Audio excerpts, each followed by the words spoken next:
When a woman ignores you, your first instinct is to interpret it as abandonment. But that instinct is primal, not rational. It is the wounded ego masquerading as truth. Silence isn't absence, it's presence in another form, often more honest than words. In the realm of human interaction, what is not said often reveals more than what is said. Her distance may be deliberate, not dismissive. It could be her form of asserting boundaries, not rejection. It might mean you're being tested, not punished. In the psychological landscape of communication, silence is not a void, it's a signal, a precise, purposeful gesture, crafted in ambiguity. And the inability to read that signal speaks more about your limitations than her intentions.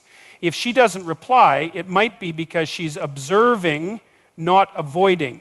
You may not be failing, you may be under evaluation. And there is a profound difference between being forgotten and being assessed. You see, attention is a currency, one not distributed freely by people of value, especially not by women who are aware of their worth. When she withdraws it, she's asking, can you hold your composure in discomfort? Can you resist the instinct to collapse into neediness, to chase validation, to barter self-respect for fleeting reassurance? Her silence exposes your relationship with your own inadequacy. If you feel rage, entitlement, panic, it isn't her ignoring you that hurts, it's your own inner emptiness echoing back. To believe that being ignored is a definitive judgment is to miss the depth of feminine psychology. Women often communicate in subtext, not statements, in nuance, not noise. Not because they're cryptic, but because they're attuned to patterns that words cannot carry. Their silence is often calibrated, refined, sometimes even merciful. The question is whether your mind is developed enough to interpret it. Every moment you're ignored is an invitation to examine yourself.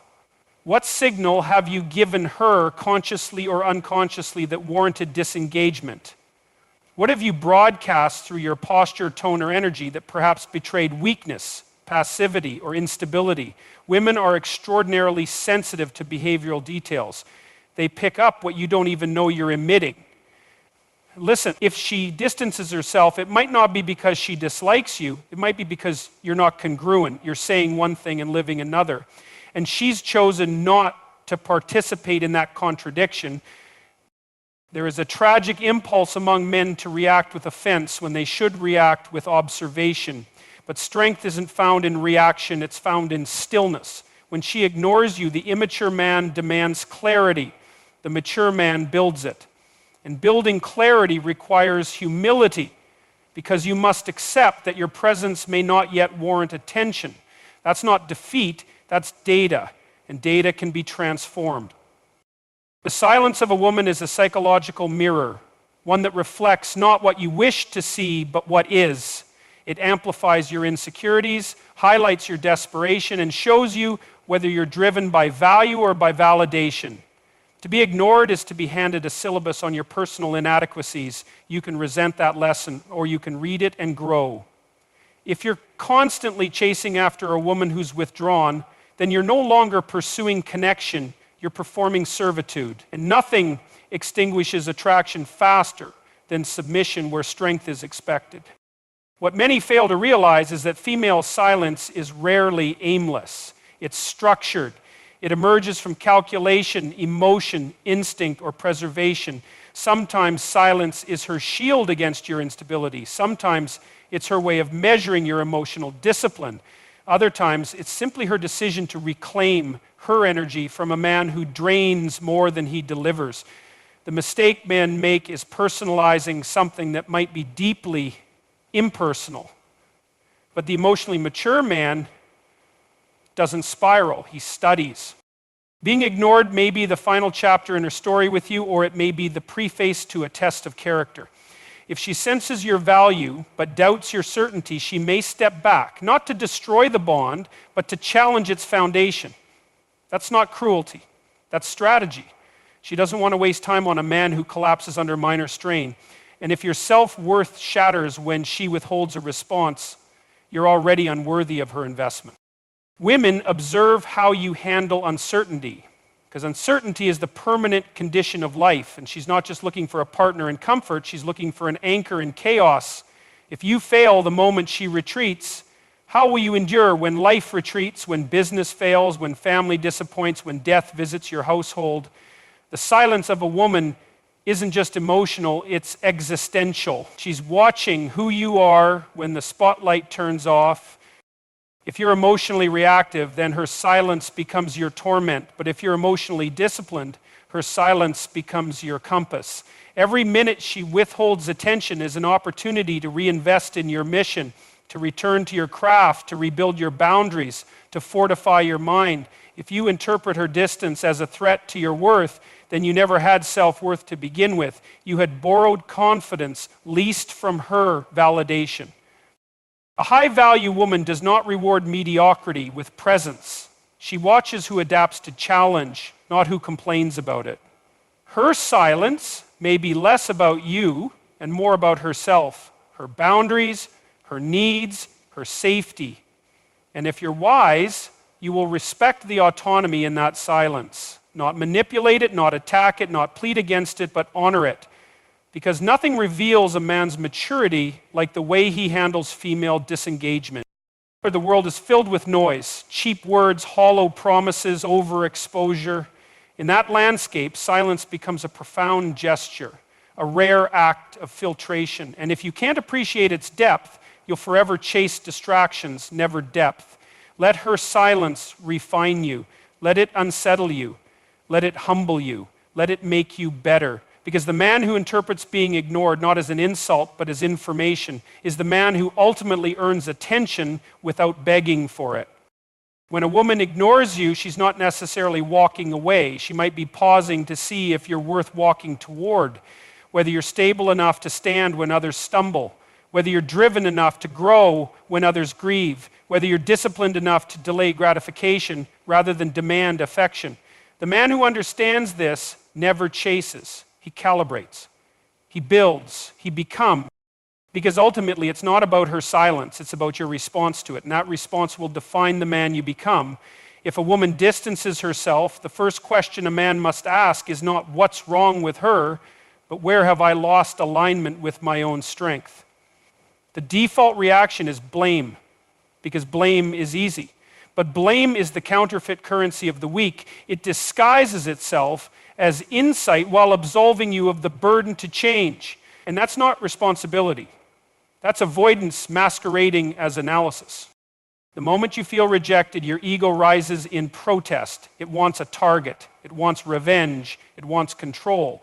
But that impulse is not noble. It's parasitic. It feeds on victimhood. It whispers lies like, she owed me attention, or she's just playing games, because it can't bear to say, maybe I failed to stand as the man I pretend to be. True masculinity begins the moment you own your inadequacy without collapse. Every time you are ignored, dismissed, or left on read, the universe is handing you a brutal mirror, not to punish you, but to refine you. That discomfort in your chest is not injustice. It's the friction between who you are and who you were meant to be.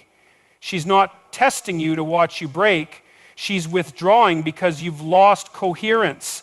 You've disconnected from your purpose, your vision, your presence. You've become noise instead of signal. You must ask yourself, have I been living in discipline or in indulgence? Am I walking with conviction or drifting with convenience? Because women are biologically wired to perceive incongruence. They feel the tremors in your spirit before they ever read the words you text. If your actions betray your talk, if your energy leaks insecurity, she will withdraw, not to destroy you, but to protect herself. No woman with self-respect will invest in a man who has abandoned his own path. Because if you don't respect your own potential, how can you ever hold space for hers? She doesn't want a project. She wants a presence. If you're asking why she's pulling away, ask first when you stopped pulling yourself forward. If she sensed strength and now sees sloppiness, her silence isn't an insult. It's a signal that your foundation has cracked. But responsibility is not about guilt. It's about sovereignty. It's the decision to stop outsourcing your emotional state to other people's behavior, to stop believing that your value is determined by someone else's attention. A man who is responsible does not spiral when she ignores him. He calibrates. He goes back into the temple of solitude and rebuilds the rituals of excellence. He sharpens the blade of character against the stone of disappointment. When you make her silence about her flaws, you miss the point entirely. She may have her own issues, but those are not yours to solve until you've solved your own. A man without internal order is a danger to himself and everyone he tries to love. You do not become trustworthy by asking for trust. You become trustworthy by acting in ways that command it, even when no one is watching, even when no one is responding. Taking responsibility means confronting your deepest contradictions, the lies you tell yourself to feel comfortable, the habits you justify in the name of temporary pleasure, the laziness you mask as waiting for the right time. The truth is, she may have withdrawn because you became ordinary. You stopped aiming at greatness, you defaulted to emotional dependence, you demanded intimacy without offering stability. Real self-reflection is not about pity, it's about precision. Where exactly did I lose her respect? What did I say that lacked weight? What have I failed to build that I promised myself I would? This is war against mediocrity, and you are both the general and the battlefield. If you cannot lead yourself, how dare you expect someone else to follow? You cannot cheat responsibility. You can delay it, deny it, distort it, but it always returns in your isolation, in your failures, in the echoes of women who once admired you and now want nothing to do with you. If you are not who you said you'd be, then her retreat is wisdom, not betrayal. You were given an opportunity to show up with strength. You answered with excuses.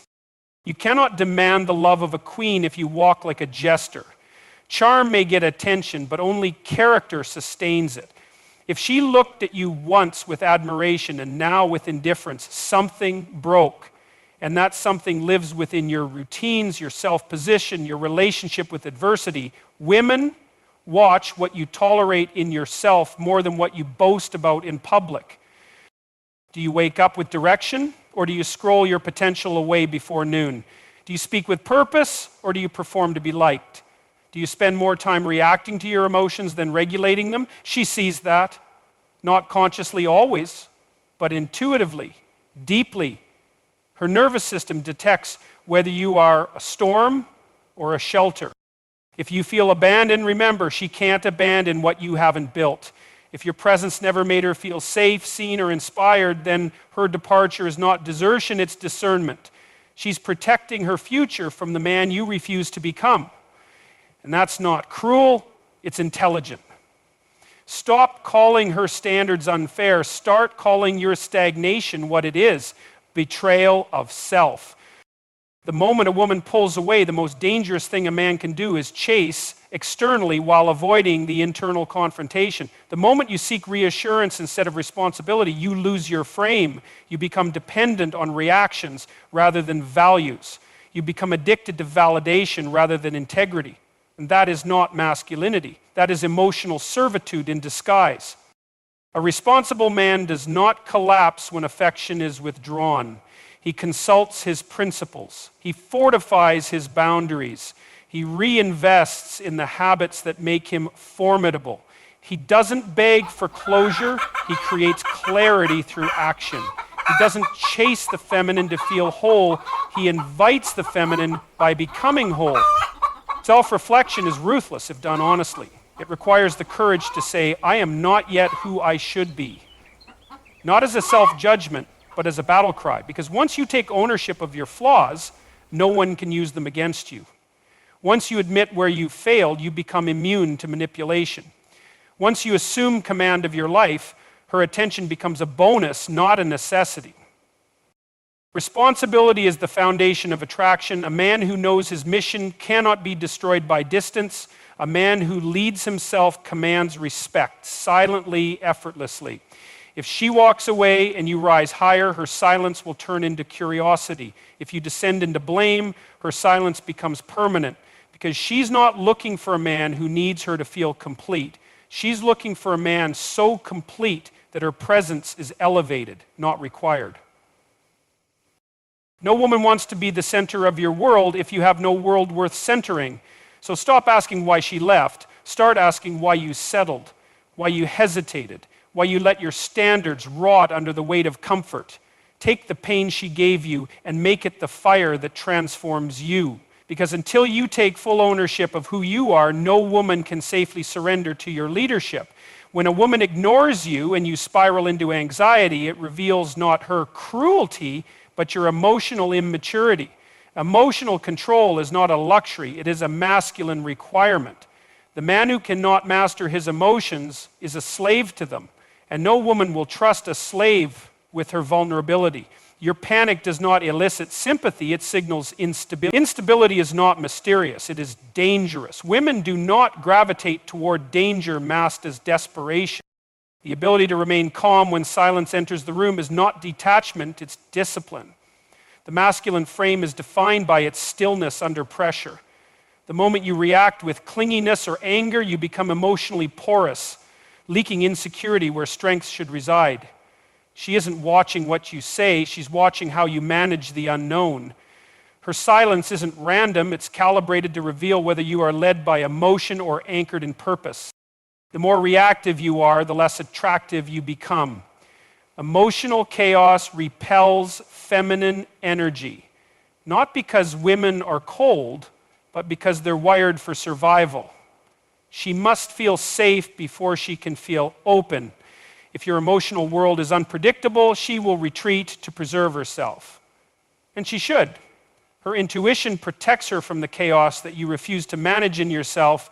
Your job is not to demand her understanding. It is to become so composed that she naturally trusts your presence. Your feelings are valid, but they are not always virtuous. They are messengers, not masters. When you let your emotions dictate your behavior, you become a puppet yanked around by your own unresolved wounds.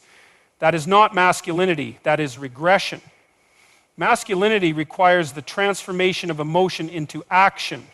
To feel pain and not collapse, to feel uncertainty and not overreact, to feel insulted and still choose integrity over impulse. Emotional mastery is forged in discomfort. It is earned, not gifted. It is the result of choosing patience when urgency claws at your throat. It is the discipline to sit with the unknown instead of trying to control it. She pulls away and you want clarity right now. But urgency is a signal that you fear abandonment more than you value self-respect. And the man who fears abandonment projects neediness disguised as interest. There is nothing attractive about desperation dressed in false attentiveness. You must understand that emotional regulation is not the suppression of feeling, it is the elevation of response.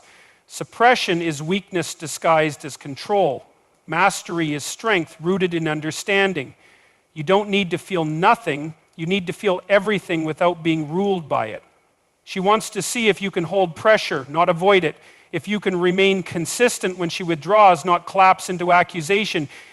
The man who has not mastered himself will make everything personal. Her silence becomes rejection, her mood becomes a crisis, her independence becomes betrayal. This is the hallmark of the emotionally fragile, those who turn every interaction into a referendum on their worth. You must transcend that fragility. You must become so solid that her moods do not dictate your mission. You must become so grounded that her retreat does not destroy your focus. Masculine energy thrives in direction. Emotional volatility thrives in confusion. If you do not know what you are aiming at, your emotions will aim for you. You must build a structure around your mind, a fortress of principles, so that when the waves come, and they always do, you are not tossed around by temporary feelings. You are unmoved by silence, not because you don't care, but because you care too much to let chaos break your form.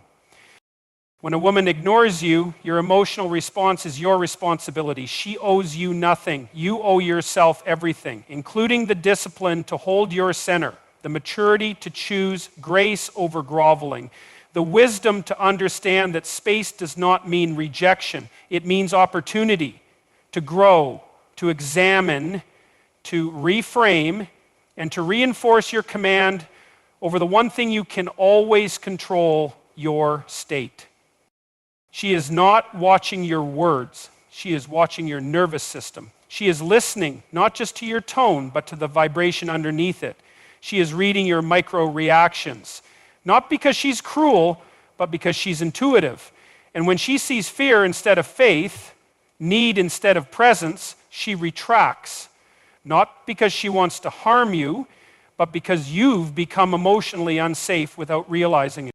If you cannot hold your center when you are ignored, you cannot hold a relationship, because relationships are storms, not sanctuaries. They test your balance, your patience, your power, and emotional mastery is the anchor that keeps the ship from capsizing. You don't build that anchor in times of peace. You build it in the fire of restraint, in the refusal to lash out, in the discipline to pause before you pursue.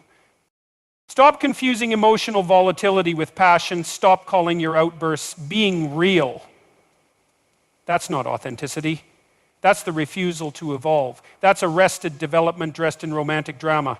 She does not want a man who feels deeply and reacts impulsively. She wants a man who feels fully and chooses wisely. The kind of man who understands that emotional energy must be directed, not discharged. A high-value woman is not attracted to your ability to text paragraphs when you're hurt. She is drawn to your ability to navigate uncertainty with grace, to hold space for discomfort, to endure ambiguity without unraveling. She does not need a therapist. She needs a man with inner peace, a man who doesn't flinch when tension rises, a man who doesn't beg for attention but creates a presence that earns it effortlessly. The moment you let her behavior determine your emotional state, you hand her your power, not because she asked for it, but because you abandoned it. And the tragedy is that you think this surrender makes you more appealing, but what it actually does is make you forgettable. Because there is nothing magnetic about a man who dissolves under pressure. Attraction is built on polarity, and polarity collapses when the masculine becomes reactive. She needs to feel your calm as much as she needs to feel your desire. Your ability to hold the line when things are uncertain tells her whether she is safe to surrender or not. And surrender is not given to the emotionally unstable. It is reserved for those who can lead themselves through storms without asking to be rescued. You must lead yourself first before you can ever expect someone else to trust your leadership. Emotional mastery is rare, which is why it is irresistible. It means you've faced the dragons inside you and chosen to become more than your impulses. It means you've learned to breathe before reacting, to think before accusing, to wait before demanding. That pause, that sacred space between stimulus and response is where masculine power lives. And the man who controls that space commands his life. She does not want to be your therapist. She does not want to decode your chaos. She wants to rest in your presence, knowing you have already wrestled your shadows into submission. If you cannot calm yourself, you cannot calm her. And if you cannot calm her, you will never access the depth of intimacy you claim to crave. Because intimacy requires safety, and safety requires a man who governs his emotions like a disciplined warrior. When you are ignored, your emotions will scream. They will demand attention, reactivity, resolution. But your strength is not found in meeting those demands. It is found in mastering them. To sit in silence and not crumble. To resist the compulsion to prove, to plead, to pursue. That restraint, that elegant refusal to be ruled, is the language of high value. It is the unspoken signal that you are not just another man seeking comfort. You are a man cultivating sovereignty. When you complain to a woman about how she treats you, you might think you're opening a doorway to connection, but more often than not, you're hammering a nail into the coffin of respect. Complaints signal helplessness. They scream weakness. They tell her you lack the spine to change and the courage to leave. They reveal that your sense of power is dependent on her approval. And nothing repels the feminine more than the stench of emotional dependency disguised as vulnerability.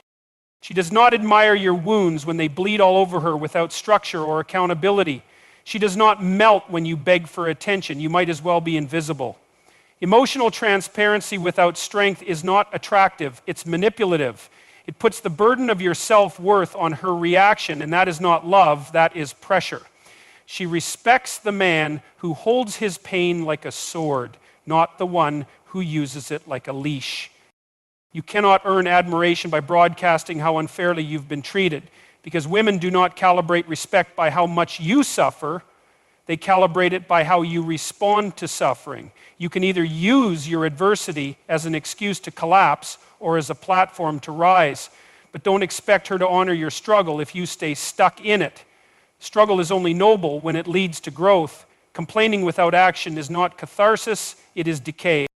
The man who complains has already forfeited his frame. He has made himself the victim of circumstance. He believes his feelings are a justification for regression, and he expects compassion without competence. He wants comfort instead of challenge. But women are biologically drawn to strength, not noise, to direction, not desperation. She does not lean into the man who vents to be rescued. She follows the man who transforms pain into power without needing applause. Every complaint you make chips away at your authority, not because she's cruel, but because you're teaching her that you don't know how to lead yourself. If you cannot lead yourself through discomfort, you cannot lead her through life. Your voice becomes white noise. Your presence becomes weight. She starts to withdraw, not because she's heartless, but because you've made yourself heavy to carry. And no woman wants to mother the man she once desired. Your complaints don't make you relatable, they make you forgettable. Because what makes a man magnetic is not that he avoids hardship, but that he carries it with stoic grace. She wants to feel your fire, not your fragility. She wants to be near a storm that has learned to govern itself. If your emotions spill uncontrollably into every interaction, she won't feel closer to you, she'll feel unsafe. The absence of containment is the absence of attraction. There is a difference between communication and complaining. One seeks clarity, the other seeks comfort without cost. One is rooted in mutual growth, the other is a silent plea to be saved. But no woman wants to save a man from himself. She wants to witness him saving himself. Because that's where admiration lives, in resilience, in silence when words aren't necessary, in presence when chaos is loud. You must understand, to complain is to confess your disempowerment. It tells her that you would rather be pitied than respected, that you'd rather be seen as injured than powerful. But pity has no chemistry. Pity kills polarity. The masculine is not magnetic when it pleads, it's magnetic when it leads. The man who seeks mercy in the eyes of a woman will find only indifference, because you cannot seduce someone while begging for their sympathy. Stop waiting for her to validate your suffering. Start validating your own strength through action. Complaints are a form of delayed responsibility. They externalize blame. They look outward when all answers are inward. They scream, "Why me?" instead of asking, "What must I become to never be here again?" She is not drawn to a man who needs answers. She is drawn to a man who becomes the answer. When you approach her with whining, what you're really saying is, "I am not enough to change my situation, so I want you to feel bad for me," but that equation is broken because guilt does not produce respect. And without respect, attraction dies. Slowly, silently, completely. You don't even see it leaving. One day she just stops looking at you the same way. Not out of malice, but because you buried your edge under the weight of your own complaints. The man who commands attention is the man who needs nothing from it. He does not perform for approval. He does not emotionally bargain for affection. He becomes undeniable by being unshakable. Even in rejection, he holds his posture. Even in silence, he maintains his clarity. Even when hurt, he protects his dignity. And that level of control does not go unnoticed. It is remembered. It is respected. It is craved. A woman tests your strength, often unconsciously. She wants to see if you'll fold or rise, if you'll blame her or build yourself. And every time you choose to complain, you fail that test. Not because you're wrong to feel pain, but because you've allowed pain to replace principle. You've chosen reaction over resilience, sensitivity over sovereignty. And you can't be both the victim and the leader. You cannot build attraction from a place of emotional noise. You must become signal, clear, direct, grounded. And that starts by killing the habit of complaint. Replace it with construction. Every time you want to complain, create, build something, improve something, reinforce something inside yourself. The world doesn't care how much you hurt. Women are not looking for perfection. They are looking for coherence, for a man whose emotional world aligns with his words, whose calm isn't fake but earned, who doesn't collapse when challenged, who doesn't beg when ignored, who doesn't gossip about his struggles but transforms them into wisdom. She wants a man whose silence is full, not empty, whose restraint is power, not fear. If you have to ask why she's losing interest, trace it back to the last time you complained instead of conquered. Trace it back to the moment you hoped she'd fix what you refused to face. Trace it back to the pattern where your voice became a substitute for your action.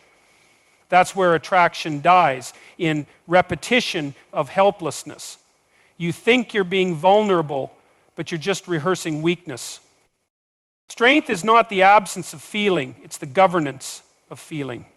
It's the decision to hurt and still choose honor, to ache and still stand tall, to be confused and still act with integrity. Complaints rob you of this power. They reduce you to the sum of your circumstances, but you are not your circumstances. You are your choices in the face of them. And she watches those choices far more than she listens to your explanations. She does not want a man who needs her pity. She wants a man who evokes her admiration, who doesn't demand her attention but draws it through presence, who doesn't whine about distance but closes it through self-elevation, who doesn't need to be understood to stay grounded. You don't win her heart by seeking sympathy. You win it by standing alone in strength and still choosing connection. Stop talking about what went wrong. Start becoming what's right. Stop narrating your downfall. Start scripting your comeback. Stop expecting her to respect your story. Start writing one worth respecting. Because the moment you choose to lead yourself, her silence will speak volumes, not of dismissal, but of interest, reawakened by the strength she forgot you had.